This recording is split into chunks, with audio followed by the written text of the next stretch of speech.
وہ شعبے جن میں نوجوان ملازمت کا آغاز ہی بڑی بڑی تنخواہوں سے کرتے ہیں، مگر اس سے کیا مسائل پیدا ہو سکتے ہیں؟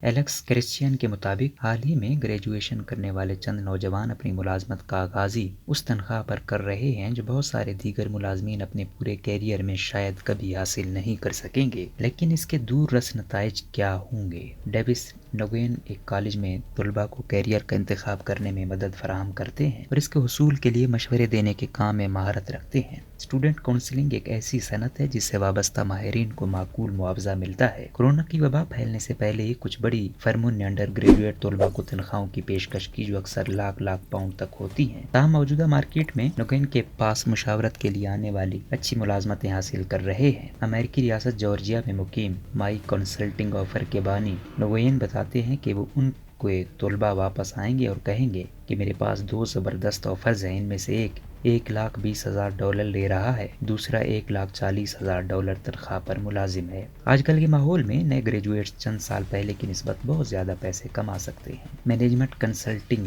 ان شعبوں میں شامل ہے جن میں گریجویٹس کالج سے فارغ التحصیل ہوتے ہی سیدھے لاکھ ڈالرز کی تنخواہ حاصل کر لیتے ہیں۔ یہ وہ تنخواہ ہے جو عام طور پر عام گریجویٹس اپنے سارے کیریئر کے دوران کبھی نہیں حاصل کر پاتے۔ بڑی ٹیکنالوجی کمپنیوں میں ملازمت کے آغاز پر ہی سافٹ ویئر انجینئرز کی اکثریت اس سطح کی تنخواہوں سے ملازمت کا آغاز کر رہے ہیں۔ بینکنگ سے وابستہ کارپوریشنوں میں ملازمت اختیار کرنے والے تجربہ کار اینالسٹ اپنی ملازمت کے پہلے ہی برس اپنی تنخواہ میں تقریباً 30% کا اضافہ لے لیتے ہیں۔ کچھ معاملات میں نئے گریجویٹس کی بنیادی تنخواہیں $1,10,000 ہیں۔ لندن کی سب سے بڑی قانونی فرموں میں کچھ نئے قابل وکیل اپنے کیریئر کا آغاز $1,07,500 تنخواہ سے کرتے ہیں۔ نگوین کا کہنا ہے کہ 20 سال کے بچے اپنے کیریئر کا آغاز ہی $1,00,000 تنخواہ سے کر رہے ہیں۔ یہ رجحان موجودہ وبا کے بعد سے تیزی سے ایک معمول بن گیا ہے۔ ایسے اکثر نوجوان ان فرموں میں شامل ہو رہے ہیں جہاں ان کے سینئر کولیگز نے اپنی ملازمت کا آغاز کم تنخواہ سے کیا تھا اور انہیں $1,00,000 کے ہدف تک پہنچنے میں کئی برس لگے۔ ایسے ادارے اس رجحان کے بارے میں کہتے ہیں کہ نئے گریجویٹس کو زیادہ تنخواہوں کی پیشکش دراصل مارکیٹ کی ضروریات یا رجحانات کی وجہ سے کی جا رہی ہے۔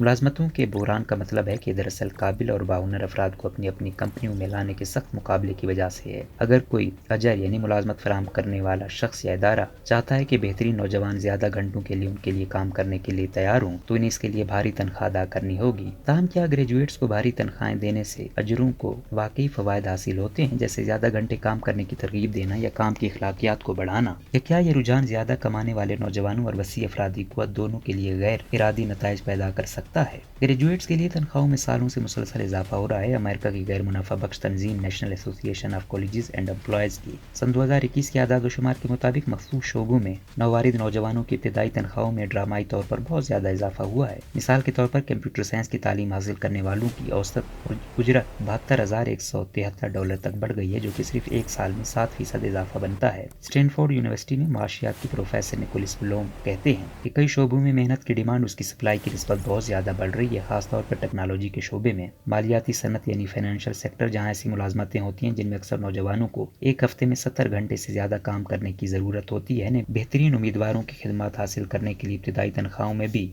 کافی زیادہ اضافہ کیا ہے۔ لیبر مارکیٹ جیسا کہ یہ ہے، $1,00,000 کی ابتدائی تنخواہیں غالباً کچھ زیادہ تنخواہیں دینے والی صنعتوں میں معمول کے مطابق رہیں گی، لیکن اس بات کا امکان نہیں ہے کہ ان زیادہ تنخواہوں والی ملازمتوں کی وجہ سے کم درجے کے شعبوں میں داخلے کی سطح کے نوجوانوں کی تنخواہوں میں اضافے کا کوئی اثر پیدا ہوگا۔ تمام شعبوں میں اجرتوں کو بڑھانے کے بجائے نوجوان ملازمین کی انتہائی مہارت یافتہ حصے کے لیے $1,00,000 کی تنخواہ دیگر شعبوں کے درمیان تنخواہوں کے فرق کو زیادہ گہرا کر سکتی ہے۔ بلوم کہتے ہیں کہ ہم جو کچھ دیکھ رہے ہیں وہ واضح طور پر عدم مساوات میں اضافہ کر رہا ہے اور فرق بڑھتا ہی جا رہا ہے۔ اگر آپ کے پاس کمپیوٹر سائنس کی ڈگری ہے تو آپ $25,000 سے $2,50,000 کما سکتے ہیں، جبکہ اگر آپ نے 16 سال کی عمر میں سکول چھوڑ دیا تو آپ $25,000 کما رہے ہوں گے۔ یہ 10 گنا فرق ہے۔ یہ فرق ممکنہ طور پر بڑھتا رہے گا چاہے لیبر مارکیٹ طلب اور رسد کے لحاظ سے یہ فرق ختم بھی کر دے۔ بلوم بتاتے ہیں کہ جب اجرت اکثر بڑھ جاتی ہے تو وہ عموماً کبھی نہیں گرتی۔ مثال کے طور پر نگوین کا کہنا ہے کہ مینجمنٹ کنسلٹنسی میں تنخواہوں نے طویل عرصے سے اقتصاد بازاری کی سختیوں کو برداشت کیا ہے۔ ہم نے دیکھا ہے کہ اجرت بہت سارے معاشی چکروں کا مقابلہ کرتی ہے۔ فرمیں اس کے لحاظ سے منصوبہ بندی کرتی ہیں اور تنخواہوں کے نظام کی تنظیم نو کرتی ہیں، لیکن وہ کبھی بھی $1,00,000 والی تنخواہ سے چھٹکارا حاصل نہیں کر پاتی۔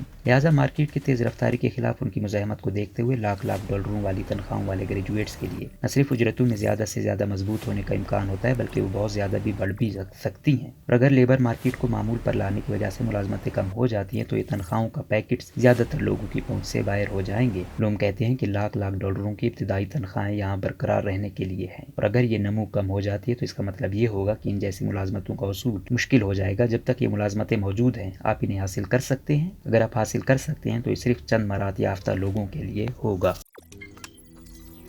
روزنامہ قدرت کی ویڈیو دیکھنے کے لیے ابھی YouTube چینل پر سبسکرائب کریں اور بیل آئیکن پر بھی کلک کریں۔